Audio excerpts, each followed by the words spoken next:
എടുക്കണ്ടായിരുന്നു നിങ്ങളൊരു പടം.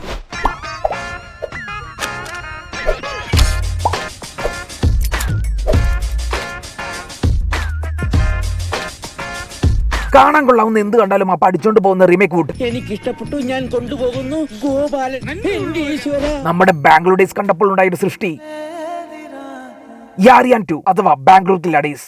അപ്പൊ ഇതിന്റെ കഥ എന്താന്ന് വെച്ചാൽ കഴിഞ്ഞ തവണ പറഞ്ഞ അതേ ബോംബ് കഥ തന്നെ, സ്റ്റൈല് മാറിയപ്പോ ഇങ്ങനെ ആയിപ്പോയി. ദിവ്യ, കുട്ടൻ, അജു ഇവർ 3 പേരുമാണ് വടക്കൻ മൂവർ സംഘം. ഇതിൽ ദിവ്യ ബ്യൂട്ടി കോൺടെസ്റ്റിലൊക്കെ പങ്കെടുക്കുന്ന ഒരു സുന്ദരിയാവും. അവൾക്ക് മിസ് മേക്വിൻ കോൺടെസ്റ്റിന്റെ ഫസ്റ്റ് പ്രൈസ് അടിക്കും. പക്ഷേ കിരീടം കൊടുത്തവർ തന്നെ അത് തിരിച്ചെടുത്തിട്ട് പറയും ഇത് പിൻവാതിൽ പ്രവേശനം മൂലം കിട്ടിയതാണെന്ന്. അതായത് ദിവ്യയുടെ മമ്മിക്ക് ഈ പരിപാടിയുടെ സ്പോൺസറുമായി അവിഹിതമുണ്ട്, അതുകൊണ്ടാണ് ഇവൾക്ക് അത് കിട്ടിയതെന്നൊക്കെ പറഞ്ഞ് അപമാനിച്ച് വിടും.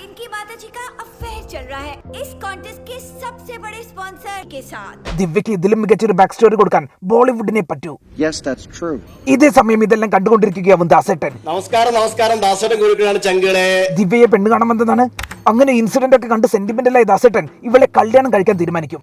അജു, നമ്മുടെ അജുവിന്റെ ഇന്റർവ്യൂ എങ്ങനെയാന്ന് വെച്ചാൽ പരസ്യം പാടില്ല എന്ന് എഴുതി വെച്ചെടുത്ത് പരസ്യം പാടില്ല പക്ഷേ യേശുദാസ് പാടും എന്ന് എഴുതി വെച്ചത് നാട്ടുകാരെ ഓടിച്ചിടുന്നതാണെങ്കിൽ ഇവിടെ അങ്ങനെയല്ല. ഏതോ ഒരു റൈഡറിന്റെ കല്യാണ പെണ്ണിനെ ഒളിച്ചോടെ മലമുകളിലൂടെ ബൈക്ക് ഓടിച്ച് സഹായിക്കുന്നതാണ് ഇൻട്രോ. അതും ഒരു മലയിൽ നിന്ന് മറ്റേ മലയിലേക്ക് എടുത്തു ചാടിയാണ് എസ്കേപ്പ്.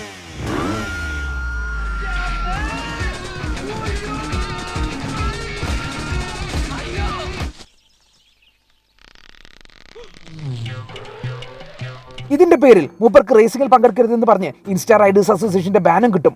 ഇനി കുട്ടൻ, ചോരയുടെ മണമുള്ള ബോംബെ നഗരത്തിൽ ജനിച്ചു വളർന്ന നാടിന്റെ മണം കിട്ടാൻ വേണ്ടി വെമ്പൽ കൊള്ളുന്ന ഒരു യുവാവ്. ഇവരെല്ലാം കൂടി ദിവ്യയുടെ കല്യാണം കൂടാൻ വേണ്ടി വരും. ഇവിടെ ദിവ്യക്ക് വലിക്കാൻ കൊടുക്കുന്നത് കിങ്സ് ആണെങ്കിൽ അവിടെ ഒരു പൊടിക്ക് കയറ്റി ഒരു ജോയിന്റ് തന്നെ അങ്ങ് റോൾ ചെയ്ത് കൊടുക്കും.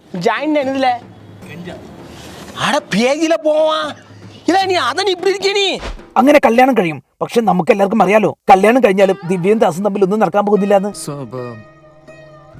പക്ഷെ അത് വടക്കൻ ദിവ്യക്ക് അറിയില്ലല്ലോ. ദിവ്യച്ച് വൻ സങ്കടത്തിലാവും. പിന്നെ അവിടെ നിന്ന് എല്ലാവരും കൂടി ബോംബെക്ക് വിടും. ദാസേട്ടൻ ബോംബെയിൽ വൻ സെറ്റാണ്, വമ്പൻ ഫ്ലാറ്റ് ഒക്കെയാണ് മൂപ്പർക്ക്. അതിലൊരു റൂം മാത്രം തുറക്കാൻ പറ്റില്ല, കാരണം അതിൽ മൊത്തം ദാസേട്ടന്റെ മുൻകാമിയുടെ ഫോട്ടോസ് ആണ്. ഇനി അജു ആണെങ്കിലോ ബോംബെയിൽ വന്ന് കഷ്ടകാലത്തിന് ഒരു സിം എടുക്കും. അത് പണ്ട് മരിച്ചുപോയ ഡിഫറന്റ് ലേബിൾഡ് ആയ അനശ്വര രാജന്റെ ബോയ് ഫ്രണ്ട് ജെയ്യുടെ സിമ്മാണ്. പുള്ളി മരിച്ചിട്ട് ഇപ്പൊ കൃത്യം 182 ദിവസം 15 മണിക്കൂർ 47 മിനിറ്റ് ആയിട്ടുണ്ട്. ഇതൊക്കെ കൃത്യമായി അപ്ഡേറ്റ് ചെയ്ത് വെക്കുന്ന ഒരു ഡിഫറന്റ് കാമുകയാണ്. മാത്രമല്ല ഇവൾ ബർത്ത്ഡേ ആഘോഷിക്കുക റെയിൽവേ സ്റ്റേഷനിൽ നടക്കിരുന്ന കേക്കിൽ മെഴുകുതിരി കത്തിച്ചിട്ട്.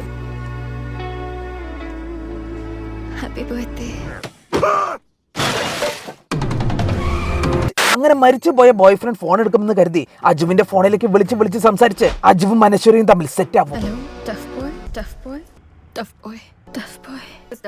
The sad girl tough boy romance. That's cringe.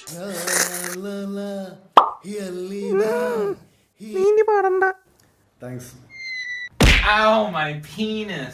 ഈ സമയത്താവും ദാസേട്ടൻ അമേരിക്കയിൽ പോകേണ്ടി വരിക. ആ ഗ്യാപ്പ് നോക്കി അജുവും കുട്ടനും ദിവ്യയും ബോംബെയിൽ മൊത്തം സോഷ്യൽ സർവീസ് നടത്തും. റോഡ് സൈഡിലെ പാവപ്പെട്ട ഒരു പയ്യനെ പിസ വാങ്ങി കൊടുക്കുക. റെഡ് സ്ട്രീറ്റിലെ പെണ്ണുങ്ങൾ ആരെങ്കിലും ആക്രമിച്ചാൽ അവർക്ക് വെള്ളം വാങ്ങിക്കൊടുത്ത് അടിച്ചവനെ തിരിച്ചടിക്കുക. നമ്മ ഒരു ബാംഗ്ലൂരു ആണ് അവർ ഉദ്ദേശിച്ചത്. അങ്ങനെ സോഷ്യൽ സർവീസ് ഒക്കെ കഴിഞ്ഞ് ബൈക്കിൽ ത്രിബിൾസ് വെച്ച് പോകുമ്പോഴാവും ദാസേട്ടൻ അത് കാണുന്നത്. അത് നോർമൽ ത്രിബിൾസ് ഒന്നുമല്ല, ഒരു മാതിരി ലോട്ടസ് പൊസിഷനിലൊക്കെ ഇരുന്നിട്ട് ദാസേട്ടൻ ഇതൊക്കെ കൂടി കണ്ടതും അങ്ങ് ചൊറിഞ്ഞു വരും. എന്നിട്ട് ദിവ്യനെ കാറിൽ കയറ്റി പോയി പറയും നീ എന്ത് വേണേ ചെയ്തോ, പക്ഷെ ബൈക്കിൽ മാത്രം പോവരുതെന്ന് പറഞ്ഞ് ഉപദേശിക്കും. അങ്ങനെ പടം മുന്നോട്ട് പോയിക്കൊണ്ടിരിക്കുമ്പോഴാണ് കുട്ടന് ഒരു കുട്ടിയെ സെറ്റ് ആവുന്നത്. ബട്ട് അവൾ പ്രേമം അഭിനയിച്ച് നമ്മുടെ കുട്ടനെ പറ്റിക്കുകയാവും. ബാംഗ്ലൂർ ഡേയ്സിൽ അത് ഡീറ്റെയിൽ ആയി ഒന്നും കാണിക്കുന്നില്ലെങ്കിലും ഇതിൽ ഫുൾ ഡീറ്റെയിൽ ആയി കാണിക്കുന്നുണ്ട്. കുട്ടേട്ടന് സർപ്രൈസ് കൊടുക്കുമ്പോഴും അവളുടെ എക്സ് പിന്നിലുണ്ടായിരുന്നു. അതെ ഗൈസ്, അവൾ അവനെ ജലസ് ആക്കാനായിരുന്നു നമ്മുടെ കുട്ടനെ. ഇതേ സമയം ദിവ്യ ഒരു ആവേശത്തിനെ അടച്ചിട്ട് മുറി തുറന്ന് ദാസേട്ടന്റെ പഴയ ചുറുചുറുക്കൊക്കെ കണ്ട് ആകെ ഡെസ്പായിരിക്കുകയാവും. ഈ സമയം തന്നെയാവും അനശ്വര അജുവിന്റെ റൂമിൽ നിന്ന് ദാസേട്ടന്റെ ഫോട്ടോ കണ്ടിട്ട് അജുവിനോട് പറയുക ദാസേട്ടൻ അല്ലേ ഇത്. ദാസേട്ടൻ പണ്ട് ബോംബെ വർപ്പിച്ചിരുന്ന വലിയ റൈഡർ ആയിരുന്നു. റൈഡർ ബോയ് ദാസും മൈക്കിൾ വർഷയും തമ്മിലുള്ള മാജിക്കൽ ഡിങ്കിൾ ഡോൾഫി ബോംബെയിൽ മൊത്തം അങ്ങാടി പാട്ടായിരുന്നു. നമ്മൾ രണ്ടുപേരും ബൈക്കിൽ പോകുന്നു, ഊട്ടിയിൽ പോയി മലനിരകൾക്കിടയിൽ നിന്ന് ചായ കുടിക്കുന്നു. അവസാനം അവർ വണ്ടിയുടെ അടിയിൽ കയറുന്നത് വരെ പറഞ്ഞു കൊടുക്കും. അനശ്വര പറഞ്ഞ ഈ കഥ മൊത്തം അജു ദിവ്യയോട് പറയും. അതോടെ ദിവ്യ എങ്ങനെയൊക്കെയോ ഐക്യല വർഷയുടെ അഡ്രസ് കണ്ടുപിടിച്ച് അവളുടെ അച്ഛനെ അമ്മേനൊക്കെ കണ്ട് ദാസേട്ടനായിട്ടുള്ള ഇഷ്യൂ ഒക്കെ സോൾവ് ആക്കി ദാസേട്ടന്റെ മെന്റൽ ട്രോമ മാറ്റും. അത് മാറി വീട്ടിലെത്തിയതും ദാസേട്ടൻ ദിവ്യനെ വിളിച്ച് റൂമിൽ കയറ്റി ഡോർ അടച്ച് ഐക്യല വർഷയുടെ ഫോട്ടോ മാറ്റി ദിവ്യയുടെ ഫോട്ടോ വെക്കും. എന്നിട്ട് നമ്മുടെ ദിവ്യനെ ആ ഫോട്ടോ മാറ്റി വെക്കാൻ കാണിച്ച മനസ്സ് നമ്മളാരും കാണാതെ പോകരുത്.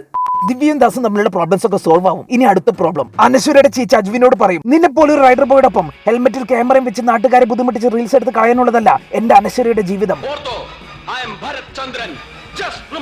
ഇത് കേട്ടപ്പോഴേക്കും അജു ആകെ തകരും. ഈ സമയത്താവും വളരെ യാദൃശ്ചികമായി നമ്മുടെ കുട്ടേട്ടന്റെ ഓഫീസിൽ അടുത്തിരിക്കുന്ന ചേട്ടന്റെ അനിയൻ ഓൾ ഇന്ത്യ റൈഡേഴ്സ് അസോസിയേഷന്റെ തലപ്പത്തെത്തുന്നത്. അയാളുടെ കൈയും കാലും ഒക്കെ പിടിച്ച് കുട്ടേട്ടൻ അജുവിന്റെ ബാൻ മാറ്റി കൊടുക്കും. ഇതറിഞ്ഞത് മജു യെസ് ഇനി റേസിൽ ജയിച്ച് ചാമ്പ്യൻ ആയിട്ട് വേണം അനശ്വരയുടെ ചേച്ചിയുടെ മുന്നിൽ പോയി ആളാവാൻ എന്ന് പറഞ്ഞ് റേസിന് ഇറങ്ങും. ആദ്യത്തെ ലാപ്പ് തീരുമ്പത്തിനും അജു കുളത്തിൽ വീഴും. അവിടുന്ന് എങ്ങനെയൊക്കെ എഴുന്നേറ്റ് വീണ്ടും റേസ് ചെയ്തപ്പോൾ ചരലിൽ തന്നെ വീഴും.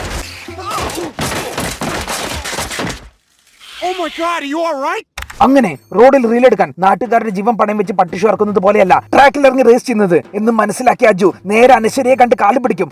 ഞാൻ ഇനി മര്യാദക്ക് ജീവിച്ചോളാം എന്നൊക്കെ പറഞ്ഞ് അനശ്വരയെ എങ്ങനെയൊക്കെയോ സെറ്റാക്കി എടുക്കും. ആ പ്രോബ്ലമും സോൾവ്. അവസാനം നമ്മുടെ കുട്ടേട്ടൻ മലയാളികൾ നാട് കടത്തിയ പ്രിയ പി വാര്യരെ കണ്ടിഷ്ടപ്പെടും, കല്യാണം കഴിക്കും, എല്ലാവരും ഹാപ്പിയായി പണ്ടാരമടങ്ങും. പടം കഴിഞ്ഞ്. ഈ വീഡിയോ നിങ്ങൾക്ക് ഇഷ്ടപ്പെട്ടാൽ നമ്മുടെ ചാനലിലെ ബാക്കി വീഡിയോസായ മോൺസ്റ്റർ, കൂട്ടുകാർ, CBFI, ബിഗ് ബ്രദർ, സിദ്ധാർത്ഥ, അഞ്ചിരോരാൾ, അർജുനൻ, ബലറാം, ബസ്താരദ, ലൈ Laila, Dracula, my story, rain tree കമ്പകൻ, ശോഭരാജ്, മാമകം, കലണ്ടർ, ലോക്പാൽ, നമ്മൾ തമ്മിൽ, വന്ദേ മാതരം, കാമ്പോജി, സലാം കാശ്മീർ, നക്ഷത്ര കണ്ണൂർ രാജകുമാർ, നവനൂർ രാജകുമാരി, കയ്യെത്തും ദൂരത്ത്, വൈറ്റ്, CIA, മിക്കായിൽ, വാറൻ ലവ്, കൃത്യം, നിറം തുടങ്ങിയ വീഡിയോസും നിങ്ങളൊന്ന് കാണണം പ്ലീസ്.